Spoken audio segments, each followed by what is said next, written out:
और मुकेश जी आपकी ऑडियंस के लिए हम पूरा डिटेल में बताएंगे कि हमने किस तरह से ये बिज़नेस सेटअप किया, क्या चैलेंजेस आए, कैसे स्टार्ट किया।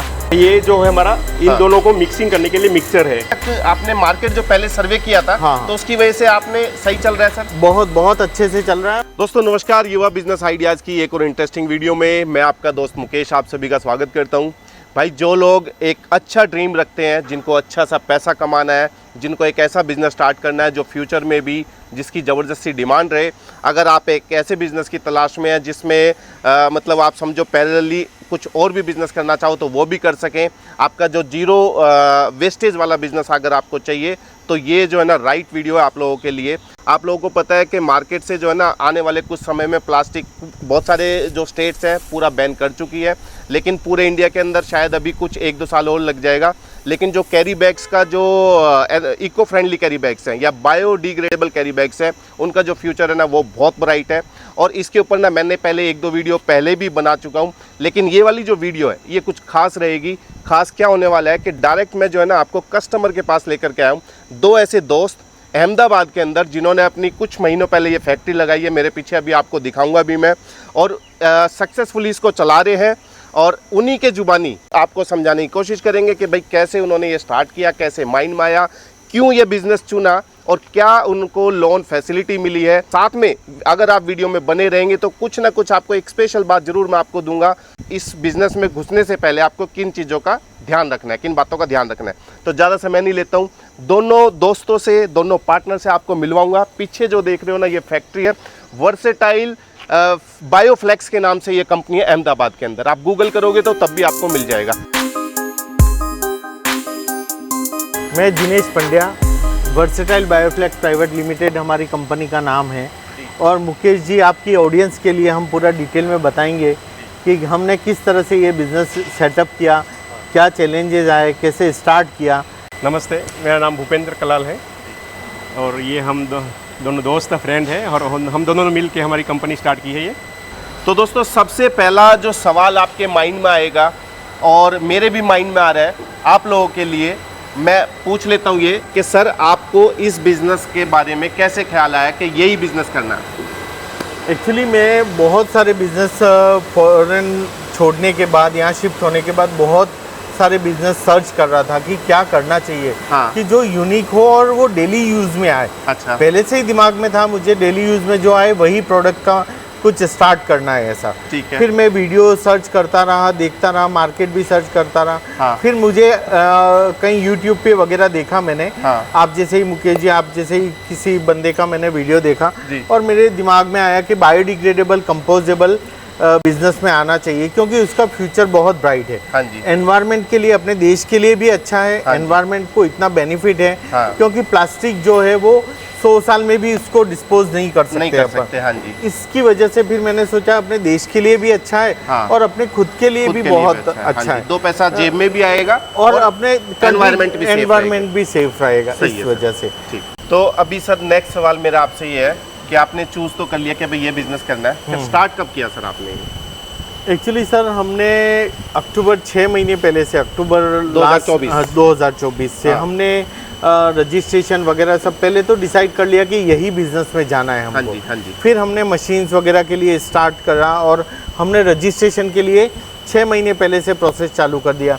GST लेना, कंपनी रजिस्ट्रेशन वगैरह सारी हमने CA से मिलके प्रोसेस स्टार्ट कर दिया, उसका सब्सिडी वाला लोन वगैरह। और हमने क्या किया, एक और चीज़ हमने की जिससे कि हमको आगे प्रॉब्लम नहीं आई। हमने लोकल मार्केट को सर्च किया कि खरीदने से पहले कि हमने लोकल मार्केट से हमने परचेज किया है वो कैरी बैग वगैरह परचेज करके हमने मार्केट में इसको सेल किया हमने कि हम कितना माल बेच सकते हैं, ये मार्केट में चल पाएगा या नहीं चल पाएगा। अच्छा। और हमको बहुत अच्छा रिस्पांस मिला और हमारा कॉन्फिडेंस भी बढ़ा इससे। तो मेरा यही एडवाइस है आपके कस्टमर से कि पहले आप मार्केट सर्च करो, लोकल मार्केट से आप परचेज करके उसको ट्रेडिंग करो, सेल करो आप। ठीक है, मतलब पहले सर्वे कर लो, ऐसे नहीं सीधा मशीन खरीद लो, ऐसे नहीं करना है, ऐसा नहीं करना है। ठीक है। आप पहले इसको सेल करो मार्केट में, आपको एक कॉन्फिडेंस बढ़ जाएगा। ठीक है। इसके बाद आप रिस्क भी घट जाएगा। हाँ, और इसके बाद आप मशीन लगाओ। मशीन लगाने के बाद आपको फिर इतना मार्केट पे बेचने के लिए इतना स्ट्रगल नहीं करना पड़ेगा। तो फाइनली सर मशीन फिर जैसे लगाया कब आपने, कौन से महीने में जाके ये मशीन लगाई? ये जनवरी से स्टार्ट हो गया, जनवरी 2025 से स्टार्ट। अभी हम वीडियो बना रहे हैं मई के अंदर, मई का एंड वीक चल रहा है, लास्ट वीक है ना? हाँ। तो आप समझ सकते हैं कि 4-4.5 महीने जैसा टाइम हुआ है। हाँ, तो 4 महीने में सर आपका मतलब अभी तक आपने मार्केट जो पहले सर्वे किया था, हाँ, तो उसकी वजह से आपने सही चल रहा है सर? बहुत अच्छे से चल रहा है। और इसके बाद हमने एक मशीन लिया था, ABA मशीन लिया था युग इंडस्ट्री से। ये जो चल रहा है, ये जो चल रहा है, अभी बन क्या रहा है सर? ये गार्बेज बैग बन रहा है। हाँ। वो भी बायो में बन रहा है, बन रहा है। ठीक है। और ये एक्चुअली हॉस्पिटल और ये नगर निगम वगैरह पे हम सप्लाई चलता है, सब जगह चलता है। और इसके बाद हमारा मार्केट पे कॉन्फिडेंस बढ़ा। इसके बाद हमने सोचा कि ये दूसरा मशीन मोनो लेयर लिया हमने। हाँ, तो मतलब इस एक मशीन को चलाने का पूरा काम था आपके पास? हाँ, ये 24 घंटे चला सको, ऐसा है? 24 घंटे नहीं चलता था पहले। हाँ। हमारे 12 घंटे चलता था। हाँ। 12 घंटे चलने के बाद फिर रेगुलर हमको धीरे धीरे आइडिया आया कि इसको अपन रेगुलर 24 घंटे 4-5 दिन चलाएं रेगुलर। हाँ। और फिर इसको स्टॉप करें। ठीक। तो इससे क्या है, अपना इलेक्ट्रिसिटी कंजप्शन कम होगा, क्योंकि इस मशीन को गर्म होने में ही मोर देन 1 आवर लगता है। तो हमने अब ब्रेक में काम करना शुरू कर दिया। ठीक है। हमने 5-7 दिन रेगुलर काम करके फिर 2 दिन ब्रेक ले लो, ऐसा 2 दिन ब्रेक ले लो। ठीक है। क्योंकि ये मशीन 24/7 चलता है, चल सकती है, कुछ भी नहीं, 365 डेज रेगुलर चलेगा आपका। ठीक है। तो फिर ये सेकंड मशीन आपने कब परचेज करा है सर? सेकंड मशीन अभी इंस्टॉल किया है, 4 दिन पहले इंस्टॉल किया है। वहीं से आया? युग इंडस्ट्री से ही आया है। और युग इंडस्ट्री का हमारा एक्सपीरियंस अच्छा रहा है उसके साथ। टेक्निकल जो बातें हैं वो सर से समझ लेते हैं, भूपेंद्र भाई से, कि मशीन ये जो लगी है सर, ये कितनी मशीन का सेट होता है और कैसे कैसे काम करता है, वो मेरी ऑडियंस के लिए थोड़ा सा समझा दो सर। इसमें एक्चुअली उसका सेटअप 4 मशीन का सेटअप है, 4 मशीन आती है टोटल। ठीक है। मिक्सचर, हाँ, सीलिंग कटिंग, ठीक है, एक जो मेन मशीन ये, हाँ जी, जो फिल्म बनाती है, ठीक है, और एक लास्ट में आता है अपना जिसका जो कैरी बैग बनाने के लिए हैंडल कटिंग होती है। ठीक है। तो 4 मशीन का सेट होता है। तो थोड़ा दिखा भी दो ना सर मशीन के पास चल के। ओके सर, है ना? आइए। कहाँ से स्टार्ट करें सर? यहाँ से चालू करते हैं। पहले रॉ मटेरियल से स्टार्ट करते हैं सर। रॉ मटेरियल क्या लगता है वो दिखाइए सर। एक्चुअली इसमें 2 प्रकार के ग्रेनुअल होते हैं। एक तो हो गया, ये वाला हो गया फिलर। हाँ। और ये हो गया PB8। हाँ। इन दोनों का मिक्सिंग होके ही फिर ये कैरी बैग, गार्बेज बैग सारा तैयार होता है। ठीक है। तो ये अपना मिक्सर होता है। ये जो है हमारा इन दोनों को मिक्सिंग करने के लिए मिक्सचर है। ये ग्रेन्यूल्स इसमें डाल देते हैं। ग्रेन्यूल डाल के इसको चालू करके मिक्सिंग करके इसमें डाल के हॉपर के थ्रू उसमें हॉपर में चला जाता है। ठीक है। ये ऑटोमेटिक प्रोसेस है। ऑटोमेटिक यहाँ से खींच लेगा। जैसे वो चालू करेंगे ऑटोमेटिक अंदर। तो मतलब सिर्फ हमें जो लड़का चाहिएगा सर, वो बस इसको बैग को इस मिक्सर में डालने के लिए चाहिए, बाकी ये मशीन अपने आप ऑटोमेटिक खींच लेगी। ठीक है। तो यहाँ आ गया हॉपर में। ये 2 लेयर मशीन है जी, ABA मशीन है, 2 लेयर ABA। हाँ। उसमें क्या होता है, ये डायरेक्ट हॉपर में आ गया, ये इनर हो गया। हाँ। और ये आउटर। ठीक है। आउटर के लिए हमें मैन्युअली डालना पड़ता है इसमें ग्रेनुअल। ओके। वही मिक्सिंग इसमें डालना पड़ता है। ठीक है। ये दोनों हो गया। फिर यहाँ पे होते हुए ये जैसे हमारा अभी गार्बेज बैग का बन रहा है। हाँ जी, ये गार्बेज बैग के लिए फिल्म तैयार हो रही है। फिल्म तैयार हो रही है। और ये ऑटोमेटिकली ऊपर जा करके ये ऐसे रोल इधर आके रोल बन जाएगा। रोल के फॉर्म में ये बन जाता है। ये भी आप देख सकते हैं, पूरा रोल तैयार हो रहा है, सारा ऑटोमेटिक सिस्टम है। अब गार्बेज बैग बन रहा है, इसका मैं साइज देख रहा हूँ, ये काफी बड़ा साइज है। हाँ, ये क्या हम इसमें साइज छोटा बड़ा साइज भी बना सकते हैं? हाँ, सारी साइज बनती है इसमें, छोटी से लगा के बड़ी साइज। हाँ, सारी साइज बनती है। और हमें सर इसमें कलर चेंज करना हो तो? इसमें कलर भी चेंज होते हैं हमारे पास, ब्लैक, ग्रीन, येलो, रेड और ब्लू। हाँ, मतलब जो कलर चाहिए आपके मन से हिसाब से बना सकते हैं, मन के हिसाब से। ठीक है। और इसमें सर जैसे जो छोटा साइज कुछ मतलब और क्या क्या प्रोडक्ट बन सकते हैं वो थोड़ा दिखाओ सर। ठीक है सर, इसमें ये तो हो गया अपना गार्बेज बैग। हाँ। इसके बाद में हम बनाते हैं इसमें कैरी बैग, जो हैंडल बैग बोलते हैं, किराना वगैरह शॉप में इसी मशीन से बनते हैं। अच्छा, ठीक है। एक तो ये हो गया। हाँ जी। फिर हो गया हमारा किराना बैग बोलते हैं, जो ग्रोसरी बैग, जो पाउच की तरह आता है। हाँ जी। ठीक है। एक बनता है हमारा लिक्विड पाउच के लिए, लिक्विड जैसे कुछ चाय, दूध, ऐसा कोई भी भरने के लिए, जूस भरने के लिए। ठीक है। ठीक है। हाँ। और गार्बेज बैग का ये बड़े साइज का सैंपल इस तरह से कटिंग होता है, जंबो साइज में। ये जो रोल बन रहा है ना, इसका कटिंग होता है, फिर इस तरह से सारे अलग अलग साइज में कटिंग हो जाती है, जो साइज होती है। ठीक ठीक। एक तरह का रेडी हो जाता है। ठीक है। ठीक, तो ये हो, अच्छा और भी है सर प्रोडक्ट? हाँ सर, ये जो है एक लाइनर बैग है जो इंडस्ट्रीज में यूज होता है। जैसे कोई समझो इंडस्ट्री है, फैक्ट्री है, चावल की है, दाल की है, शक्कर की है, आटे की फैक्ट्री है, मसालों की, उसमें क्या एक कट्टा होता है, कट्टे के अंदर ये एक बैग होता है, प्लास्टिक का पहले होता था, प्लास्टिक बंद हो गया सब, ये बायो का आएगा, इसके अंदर आएगा। हाँ, वो कट्टे के अंदर सील हो जाता है, सील हो जाएगा। इसमें क्या है, मॉइस्चर नहीं आएगा, ठीक। इससे अपना जो भी मटेरियल होगा खराब नहीं होगा। तो इन सारी चीज का डिमांड है सर प्रॉपर मार्केट में? हाँ, इसका ऑर्डर, इसका हमको पहले जैसे ऑर्डर आया इसके बाद में हमने बनाया ये वाला। ठीक ठीक ठीक, मार्केट से ऑर्डर लेकर? हम ऑर्डर लेके ही माल बनाया हमने। तो जितने भी प्रोडक्ट बना रहे हो इनका सबका आप मार्केट में बेच रहे हो? बेच रहे हैं सारे, रिपीट ऑर्डर है सबके। ठीक है। तो सर जैसे अभी ये रोल बन जाएगा, रोल बनने के बाद फिर जैसे इसकी कटिंग होती है, तो कटिंग कहाँ पे होती है? कटिंग सीलिंग मशीन पीछे है सर, एक बार दिखाओ ना सर। ओके, आ जाइए सर। हाँ सर, ये हमारी थर्ड मशीन है। फर्स्ट हो गई अपने मिक्सचर, सेकंड रोल के लिए। हाँ जी। इसके बाद में थर्ड वहाँ से बन के रोल यहाँ पे आएंगे। ठीक। और यहाँ पे एक साथ हमारे 6 रोल लग सकते हैं, छोटी साइज के, और बड़ी साइज के 4 रोल लगते हैं। एक बार सर दिखा देते हैं थोड़ा सा।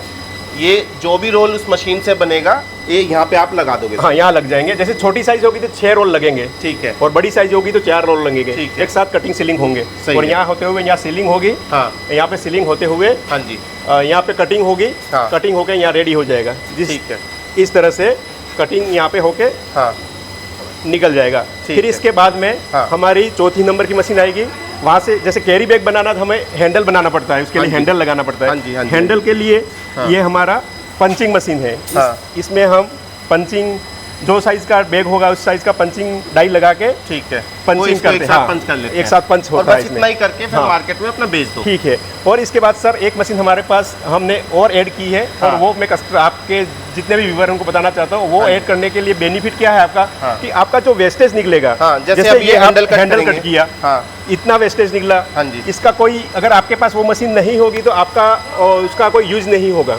इसके लिए वो मशीन आपको मैं दिखा देता हूँ। ठीक, तो वो आपने रिसाइकलिंग के लिए रिसाइकलिंग मशीन है, तो वो जो वेस्टेज होगा ना उसमें अपने रिसाइकलिंग करके दोबारा अपना ग्रेनुअल बना सकते हैं उसका। ओके।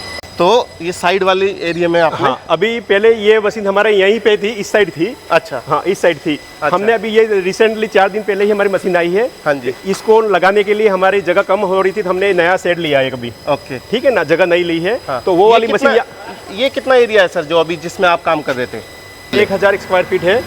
इसकी हाइट मेन है, उसका हाइट ध्यान में रख के ही हमें कोई जगह लेनी है तो लेनी, क्योंकि कम से कम 20 से 22 फीट इसका हाइट का ही लेना चाहिए। बहुत सारे क्या करते हैं, पहले से अपन ले लेते हैं तो 15 फीट का होगा तो आपका मशीन सेट नहीं होगा, क्योंकि उसकी मशीन की हाइट ही बहुत ज्यादा है। हाँ जी, हाँ जी, ऊपर आप देख सकते हैं, ऊपर जो है ना लगभग 20 फीट के आसपास की इसकी हाइट होगी लगभग। हाँ, एग्जैक्टली 20 से 22 फीट का आपको सेट लेना ही है। हाँ जी। और फिर अपना ये हमारा जो वहाँ से मशीन हमने हटा के अभी यहाँ पे अभी रखा है, इसको अभी चालू करना बाकी है। अभी वापस कल हमको इसको चालू करवाएंगे। ठीक। ये इसमें हमारा जो भी वेस्टेज होता है, ये सारा वेस्टेज ही है हमारा, ये सारा वेस्टेज निकला हुआ है। तो जो वेस्टेज हम यहाँ से इसको इसमें होपर में डालते हैं। इसके डालने के बाद यहाँ से उसका कटिंग होके इसमें दाना बन जाता है इस तरह का। ये इसका ही बना हुआ है। आरपी का ही रिप्रोसेस ही है ये। ठीक है, तो मतलब ये जीरो वेस्टेज है? जीरो वेस्टेज है, कोई वेस्टेज नहीं है इस बिजनेस में। पिछले जनवरी से लेके अब तक की प्रॉफिट में समझना चाहूँ तो पहले महीने क्या प्रॉफिट बनाया, कितनी सेल करी, और अभी मई में हम कितनी सेल कर रहे हैं वो थोड़ा बताओ सर। फर्स्ट स्टार्टिंग में हमारी सेल थी, फर्स्ट जब स्टार्ट किया था उस मंथ का हमारा सेलिंग कम ही था, 4 लाख का सेल किया था हमने। ठीक है। क्योंकि हमारा मशीन लगते हैं इंस्टॉल होने से 10 दिन तो वो निकल गए थे। और 20 दिन हमको ही मिले थे। 5 दिन में हम माल बनाए, 15 दिन हमको मिले, 15 दिन में हमने 4 लाख की सेलिंग की थी। आज हम 25 लाख तक सेल है। आज नेक्स्ट मंथ कैसा गया सर? जैसे 4 लाख पहले महीने का सेल गया, फिर नेक्स्ट मंथ 10 लाख तक गए, फिर 12 तक गए, 15 गए, अभी करंट में हमारी 25 लाख की सेल है। ठीक, बहुत बढ़िया सर। और इसमें अगर मैं आज का प्रॉफिट समझूं कि सारे खर्चे निकाल के इसका किराया दे करके लेबर दो, अच्छा हाँ, लेबर सर कितना, 2 लोगों से काम हो जाता है? ये 2 जो है ये ऑपरेटर है। हाँ। एक मैन मशीन चलाते हैं, एक कटिंग सीलिंग चलाते हैं। ठीक है। और दूसरे 2 अपने हेल्पर चाहिए। 4 मैन पावर से पूरा काम चल जाता है। ठीक है। तो इन चारों की सैलरी वैल्यू और सारा बिजली का खर्चा निकाल करके नेट अपने को हाथ में कितना आ जाता है सर? 10 से 12% तक अपने हाथ में आराम से आ जाता है होलसेल सेलिंग में। तो अगर इसको इन टर्म्स ऑफ पैसा समझे तो कितना हो गया सर लगभग? अप्रोक्स अभी जो सेलिंग के हिसाब से आप चलोगे तो हमको कम से कम यानी सारा खर्चा निकाल के 2.5-3 लाख रुपया प्रॉफिट है अभी। अभी लास्ट मंथ का इतना बच गया? 3 लाख रुपया हमारा प्रॉफिट है। ठीक है। तो सर अभी जैसे ये जो जितनी भी इनकम बताई आपने या जो सेलिंग बताई है वो सिर्फ एक मशीन का था, ठीक है। फिर अभी आपने ये मशीन और लिया है जो अभी ट्रायल बेसिस पे, प्रोडक्शन नहीं हो रहा ना सर इसका? इसमें प्रोडक्शन अभी आज से ये चालू किया है। अच्छा, ट्रायल बेस पे ही था। इसका लेने का रीजन क्या रहा सर? इसका लेने का रीजन ऐसा था सर, हमारा जो एक मशीन था हमने पहले बड़ी साइज के लिए लिया था, जैसे गार्बेज बैग है, बड़ी साइज कैरी बैग है, लाइनर बैग है, उसके लिए लिया था। ठीक है। पर हम उसमें छोटी साइज भी बना रहे थे और बड़ी साइज भी बना रहे थे। ठीक है। पर छोटी साइज बनाने के लिए उसमें क्या है, इलेक्ट्रिसिटी थोड़ा महंगा पड़ता है। उसमें ABA मशीन है, इसमें 2 मोटर लगती है और बड़ी मोटर लगती है, इलेक्ट्रिसिटी ज्यादा रहता है। अब हमने इसमें क्या है, छोटी साइज सारी छोटी साइज होगी, कैरी बैग, पाउच वगैरह सारी इसमें सेट हो जाएंगी, और जो बड़ी साइज होगी उसमें बनाएंगे हम। ठीक है। तो मतलब आने वाले टाइम में ये प्रॉफिट आपका बढ़ेगा ही? हाँ, प्रॉफिट डबल होना ही है। और कस्टमर है आपके पास? कस्टमर तो है ही हमारे पास, डिमांड आ रही है? डिमांड आ रही है। ठीक है। और जैसे सर बायो हम इसको बोलते हैं, बायो कैरी बैग्स, तो ये कितने मंथ में वैसे लोगों को जागरूक करने के लिए कितने महीने में अपने आप डिस्कम्पोस्ट हो सकता है, ये डिकम्पोज हो सकता है? 5 से 6 मंथ में कंपोस्ट हो जाता है। कहीं पे भी ऐसे छोड़ दोगे तो अपने आप गल के मिट्टी बन जाएगा। और मिट्टी भी ऐसा नहीं है कि जो किसी को नुकसान करे। जैसे पेड़ पौधों में भी जाके मिट्टी बनेगा तो वो उसको खाद का काम करेगा। तो अभी सर इसमें इन्वेस्टमेंट के बारे में थोड़ा बताओ कि कितना लागत आपने लगाया होगा? Actually sir first of all इसका प्रोसीजर बता देता हूँ मैं। हमने जब 6 मंथ में चालू किया था तो हमने एक कंसल्टेंसी हायर किया था। ठीक है। जो गवर्नमेंट बेनिफिट देती है अपने MSME लोन वगैरह। ठीक है जी। वो तो उसमें क्या है, अपने को 10% से 35% तक का सब्सिडी मिलता है। ठीक है। हमने 10%, क्योंकि तब स्लॉट खत्म हो गया था, 10% तक का अपने को सब्सिडी मिलता है। कंसल्टेंसी से संपर्क करके हमने ये ABA मशीन लिया। ये 40 लाख प्लस GST अपने को पड़ता है। ठीक है। ऐसा और पूरा सेटअप ऐसा नहीं कि एक ही मशीन, इसमें पूरा 4-5 मशीन अभी भूपेंद्र भाई ने बताया, सारा मिला के 40 लाख प्लस GST होता है। मतलब मशीन की कॉस्ट इतनी है या मतलब जो रॉ मटेरियल टोटल कॉस्ट इतनी, टोटल कॉस्ट रॉ मटेरियल जैसा सब मिलाकर? हाँ, सब मिला। ठीक है। मतलब प्लांट चलाने तो 40 लाख का खर्चा आ जाता है। ठीक है। और मैं बस आपके व्यूअर्स को यूँ बताना चाहता हूँ कि अपने को 40 लाख इन्वेस्टमेंट कर दिया, इसके बाद अपने पास बैकअप होना चाहिए। हाँ सर, ऑडियंस को ही बताओ सर, उनकी आंखों में देख करके ना उनको ही समझाना। आप एक बार स्टार्ट कर दोगे इस चीज को, लेकिन आपके पास बैकअप नहीं है तो आप आगे सर्वाइव नहीं कर पाओगे। आपके पास एटलीस्ट 20 लाख बैकअप होना चाहिए। क्योंकि आपको रॉ मटेरियल मार्केट से लेना है, उसको सर्वाइव करना है। क्योंकि फर्स्ट ऑफ ऑल आपको कोई क्रेडिट पे नहीं दे देगा, आपको कैश में लेना है, इसलिए आपको पास बैकअप जरूर होना चाहिए। ऐसा नहीं कि आप प्रॉफिट देख के आ गए, आपको पहले 6 मंथ उसको अच्छे से, पहले तो मार्केट रिसर्च करना है, इसके बाद बिजनेस मशीन को रिसर्च करना, मशीन अच्छे से लेके फिर उसके बाद अपने प्रोडक्शन वगैरह को कॉस्टिंग वगैरह सब बैठा के उसको तब ये कर सकते हैं। तो ये चीज़ें आप बिल्कुल जेन्युइन फीडबैक है भाई, आप ध्यान देना। जोश में आकर के, जैसे अभी सर ने बताया ना, अभी भूपेंद्र सर साथ में थे, उन्होंने बताया कि 3.5 लाख के आसपास हमारा चौथे महीने में प्रॉफिट हो गया। लेकिन इसके लिए हमने इतनी मेहनत करी है और हमने मशीन लगाने से पहले ही 6 मंथ से ये बिजनेस स्टार्ट कर दिया था। लोकल मार्केट से परचेज कर। तो बिजनेस तो प्रॉफिटेबल है, बिजनेस प्रॉफिटेबल है, लेकिन जो कंडीशन सर बता रहे हैं उनका थोड़ा सा ध्यान रखना आप। बिल्कुल बिल्कुल। और मैं बस आपके व्यूअर्स से यूँ कहना चाहता हूँ कि अगर कोई लगाना चाहे तो आप वर्सेटाइल से आप पहले ऑर्डर दे सकते हो और होलसेल में खरीद के मार्केट में आप सेल करो। और इसके बाद आपको लगे कि हाँ ये we can survive it, then after that you can manufacturing go for the manufacturing. Sir बस अभी सब कुछ हो गया, एक लास्ट चीज़ मैं आपको बताता हूँ दोस्तों, बिजनेस के बारे में हो गया। एक छोटी सी बात, जो मशीन है सर, मशीन आपने कहाँ से लिया और कितना आप सेटिस्फाइड है इस मशीन से? हमने युग इंडस्ट्री से लिया मशीन, बड़ौदा से। एक्चुअली अहमदाबाद में भी बहुत सारी मैन्युफैक्चरिंग है, लेकिन हमने बड़ौदा में भी 2-3 जगह गए हम, यहाँ पे भी 4-5 जगह गए, लेकिन हम we are very satisfied with the Yug industry. ठीक है। युग इंडस्ट्री से एक्चुअली हमने पहले ये मशीन लिया, और वो भी हमको तो पहले कुछ आइडिया नहीं था, उन्होंने सजेशन दिया कि आप ये मशीन ले जाओ, उसका रिजल्ट भी अच्छा है और हम we are very satisfied for that. After that we are फिर उनका एडवाइस माना और हमने मोनोलेयर ये मशीन लिया हमने। ठीक है ना, इसलिए युग इंडस्ट्री के आफ्टर सेल्स भी सर्विस इतनी अच्छी है कि आप कहीं और आपको इतनी अच्छी सर्विस नहीं मिल पाएगी। सही है। तो दोस्तों ये था एक छोटी सी स्टोरी, एक सक्सेसफुल स्टोरी, एक मेहनत की, और कैसे मेहनत से अपने बिजनेस को धीरे धीरे ग्रो करते जा रहे हैं और आगे भी एक अच्छे विजन के साथ में चल रहे हैं कि भाई हमने मार्केट में अपनी जगह बनानी है और एक इस बिज़नेस को ना और बड़े लेवल पे लेकर के जाना है। आज सर के साथ 2 मशीन है, सिर्फ 4 महीने के अंदर, आने वाले टाइम में शायद इसके 4 गुना 5 गुना मशीन हो, ऐसा मेरी सर के लिए प्रार्थना भी है भगवान से सर। आपकी ब्लेसिंग चाहिए। हाँ सर, बिल्कुल। और आपने मशीन खरीदना है तो युग इंडस्ट्रीज़ का नंबर स्क्रीन पर छोड़ दूंगा, वहाँ बात कर लेना। और सर से अगर आपने होलसेल में बाय करना है तो उसका भी व्हाट्सअप में आप नंबर एक दूंगा मैं डिस्क्रिप्शन में, वहाँ पे आप कांटेक्ट कर सकते हो। नहीं तो सर की कंपनी का नाम एक बार दोबारा बता दीजिए sir. Versatile Bioflex private limited, Ahmedabad. Google करोगे तब भी सर की कांटेक्ट डिटेल मिल जाएगी। तो आपका बहुत बहुत धन्यवाद वीडियो को इतना प्यार से देखने के लिए सर। हाँ, बोलना है sir. Thank you Mukesh ji. और सीरियसली आपसे मिलके बहुत अच्छा लगा हमको। My pleasure sir. बिल्कुल। और ये हमारा सौभाग्य है कि आपने हमारा कंपनी में आके वीडियो शूट सर। मेरा भी सौभाग्य है क्योंकि आप जैसे लोगों की वजह से सर कुछ और लोग बिजनेस कर पाएंगे और इतना जेन्युइन फीडबैक दिया ना सर। किसी का भला होगा, भगवान आपकी भी भला करेगा और हमारा भी भला करेगा। धन्यवाद सर। Thank you. जय हिंद, जय भारत।